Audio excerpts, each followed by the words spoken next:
এই গরমে ওদের খুবই কষ্ট হচ্ছে, এই ক্যারেটে ওরা থাকতে পারতেছে না। তো এখন ওদের কোথায় রাখবো, জায়গা খুঁজে পাচ্ছি না, কি করব, খুবই খারাপ লাগতেছিল।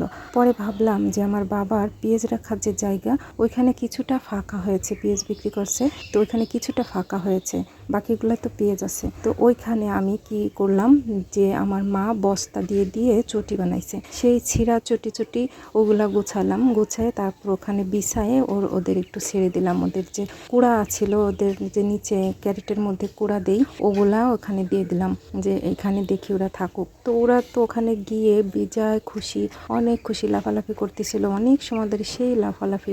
ওটা আসলে আমি ক্যামেরাবন্দি করতে পারিনি।